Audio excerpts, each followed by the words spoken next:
आज का यह पुण्यशाली एक और सुअवसर,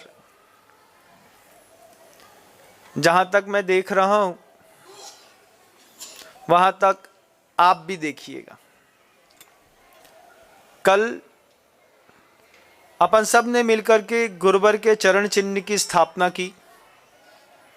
कल कहना चाह रहा था लेकिन समय नहीं था।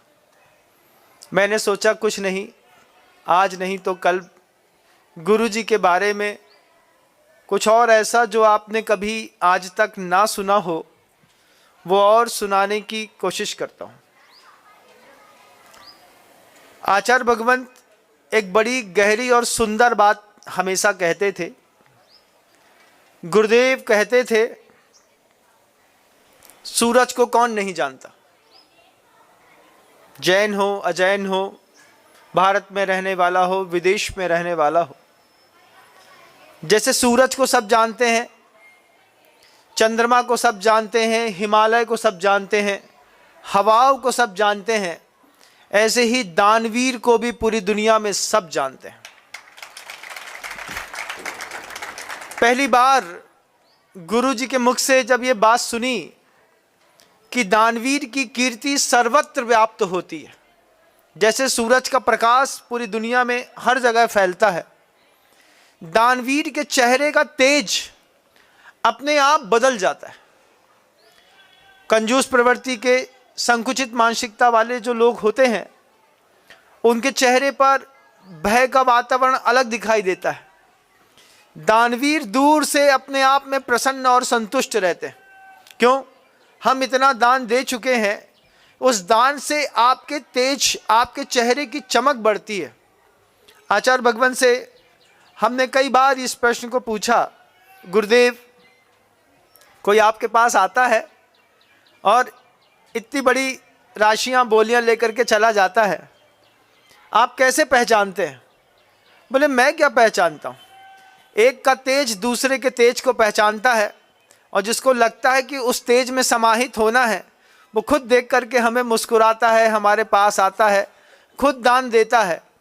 दानवीर की कीर्ति सर्वत्र व्याप्त होती है बंधु। आज भी एक मौका मिला है, प्रगति स्कूल के पुण्यशाली संचालक परिवार कासलीवाल जी और उनकी अर्धांगिनी ने एक बड़ी प्रतिमा सर्वतोभद्र जिनालय में 31 कलश की लेने का जो सौभाग्य प्राप्त किया है। मैं एक ही बात कहना चाहता हूँ, सूरज चांद के जैसे उन दानवीरों की कीर्ति दिग दिगंत तक हमेशा व्याप्त रहती है।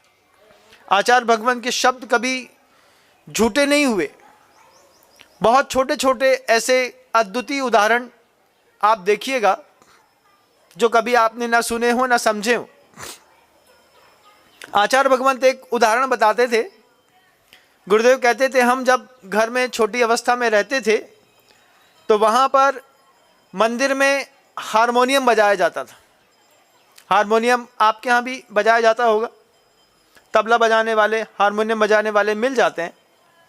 तो गुरुजी कहते थे जब वो हारमोनियम बजाने वाला हारमोनियम बजाता था तो गांव भर के लोग आकर के उस हारमोनियम वाले को 2 रुपए, 5 रुपए, 1 रुपए का सिक्का, अठन्नी, कुछ ना कुछ जरूर देते थे। उसके पीछे का बहुत बड़ा एक कारण था।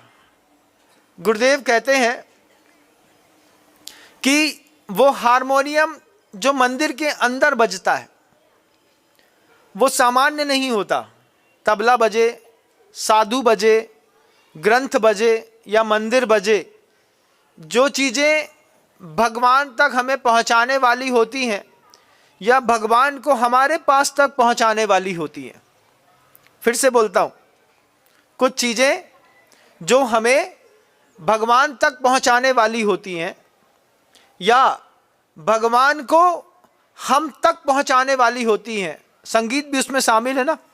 जब हारमोनियम से अच्छे से गाते हैं, बजाते हैं, तो उसमें प्रभु के प्रति जो विशेष प्रेम उमड़ता है, गुरुदेव कहते हैं उसको प्रभु पार्षद कहते हैं। क्या कहते हैं? क्या कहते हैं? ये शब्द नहीं सुना होगा कभी जीवन में आपने। आचार्य भगवंत कहते थे वो प्रभु की बात हम तक पहुंचा रहा है, प्रभु पार्षद है। जैसे आप सबके लिए मैं प्रभु पार्षद हूं, और आज हमारे एक नए प्रभु पार्षद कासलीवाल जी भी हम सबके बीच में आकर के खड़े हुए। जो दानदाता है वो सिर्फ दान का दाता नहीं है, वो किसी को भगवान तक पहुंचाने वाला बन रहा है। आपके जिनबिंब की स्थापना करने पर उस जिनबिंब के सामने खड़े होकर के कोई तीर्थंकर के सामने जाकर के खड़ा होगा। पैसा तो बेमानी है बंधुओं। आचार्य भगवंत कहते हैं कि धन की ताकत और धन की मर्यादा दोनों पहचानो। धन की ताकत पहचानो। धन तुम्हें क्या क्या दे सकता है? व्यवस्थाएं दे सकता है, साधन दे सकता है, लेकिन सुख नहीं दे सकता। धन सुविधा देता है, सुख नहीं देता। तो धन की ताकत भी पहचानो और धन की मर्यादा भी पहचानो कि इसी भाव में ये करेंसी, गोल्ड, सोना, चांदी काम आ रहा है, अगले भाव में तुम्हारा धन कुछ और होगा जो तुम्हारे काम आएगा। उस धन की ताकत और मर्यादा को पहचानने वाले लोग होता है तो दान देने में पीछे नहीं आते, आगे खिसकते हैं। क्यों? मुझे भी प्रभु जी का पार्षद बनना है, मुझे भी उनकी सभा में शामिल होना है। हो सकता है किसी विशेष नक्षत्र और काल में जब तपस्वी मुनिराज आपकी प्रतिमाओं की प्रतिष्ठा कर रहे हों, वह ऐसा सुयोग नक्षत्र वाला हो कि आपकी रखी हुई प्रतिमा को देख करके ही लोगों को सम्यक दर्शन की प्राप्ति होगी। एक जिनबिंब था, एक जिनबिंब है जो आप अभी रखना चाह रहे हैं, लेकिन आपके जिनबिंब से किसी का वैराग्य बढ़ता हो, किसी साधु को केवल ज्ञान होता हो, किसी के अंतर्भाव खत्म होते हो, किसी की आत्महत्या का भाव मिटता हो, किसी की कसाई मिटती हो। सोचो तो सही, हमारा पैसा किस काम आ गया? हमारा पैसा घर के अंदर रहता तो झाड़ू पोछा, घूमने फिरने, खाने पीने में खत्म हो जाता। लेकिन हमने मेहनत करके जो पैसा थोड़ा सा निकाल करके मंदिर में लगाया, वह पैसा किसी को भगवान तक पहुंचा रहा है और भगवान को भी किसी तक पहुंचा रहा है। मंदिर बनाएंगे तभी तो लोग भगवान को देखने मंदिर तक आएंगे।